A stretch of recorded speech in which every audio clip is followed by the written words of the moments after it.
ప్రపంచమంతా పుష్ప 2 సినిమా కోసం వెయిట్ చేస్తోంది. టీం కూడా ప్రమోషన్ స్పీడ్ను పెంచే పనిలో ఉంది.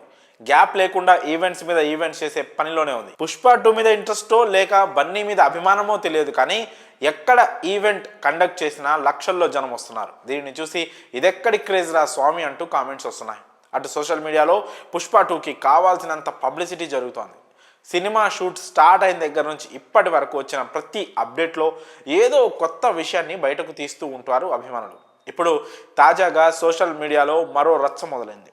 శ్రీలీలకు శ్రీవల్లికి మధ్య కంపారిజన్ స్టార్ట్ అయింది. రీసెంట్గా జరిగిన ఈవెంట్లో కిస్సింగ్ సాంగ్ను లాంచ్ చేసిన సంగతి తెలిసిందే. మొదట ఈ సాంగ్ బాలేదు అన్నవారే ఇప్పుడు ఊగిపోతున్నారు. నిజానికి ఈ సాంగ్ కోసం చాలామంది వెయిట్ చేశారు కూడా. సమంతను బీట్ చేయగలదా అనే చర్చలు జరిగాయి. కానీ ఇప్పుడు సాంగ్లో శ్రీలీల ఫ్రేమ్స్ చూసి అంతా ఫిదా అయిపోయారు. సమంత విషయాన్ని కూడా మర్చిపోయారు. ఈ ఒక్క సాంగ్తో శ్రీలీల మళ్ళీ ఫామ్లోకి వచ్చేసిందని తెగ పొగిడేస్తున్నారు. అయితే అసలు మ్యాటర్ ఏంటంటే, మొన్నటి వరకు సమంతతో కంపేర్ చేసిన వారు ఇప్పుడు ఏకంగా రష్మికతోనే పోల్చడం మొదలుపెట్టారు.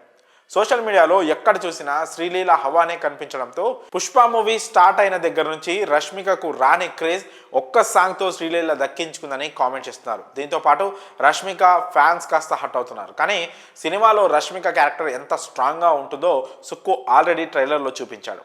ఇప్పటి వరకు రిలీజ్ చేసిన అప్డేట్స్లో రష్మిక అంత సౌండ్ చేయకపోయినా సినిమాలో మాత్రం అమ్మడిదే పై చెయ్యి అనే టాక్ కూడా ఓవైపు నడుస్తోంది. ఏదేమైనా ఒక సినిమాలో ఇద్దరు హీరోలు లేదా ఇద్దరు హీరోయిన్స్ ఉన్నప్పుడు ఇలాంటి కంపారిజన్స్ అనేవి చాలా కామన్. ఇప్పుడు జరిగేది కూడా ఇదే.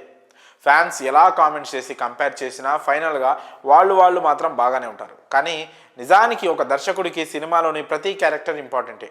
ఆ పర్టిక్యులర్ ఫ్రేమ్కి ఏ విధంగా అయితే ఆ క్యారెక్టర్కు ఎలివేషన్ ఇవ్వాలో ఆ విధంగా ఇస్తూ వారిని చూపిస్తూ ఉంటారు. ఆ సమయంలో ఒక్కోసారి హెచ్చుతగ్గులు వస్తూ ఉంటాయి, కానీ ఫైనల్గా మాత్రం అవుట్పుట్ అదిరిపోతూ ఉంటుంది. మరికొద్ది రోజుల్లో పుష్ప 2 కోసం కూడా ఇదే రేంజ్లో మాట్లాడుకుంటూ ఉంటారని నిస్సందేహంగా చెప్పుకోవచ్చు. మరి ఈ విషయంపై మీ అభిప్రాయాలను కామెంట్స్ రూపంలో తెలియజేయండి.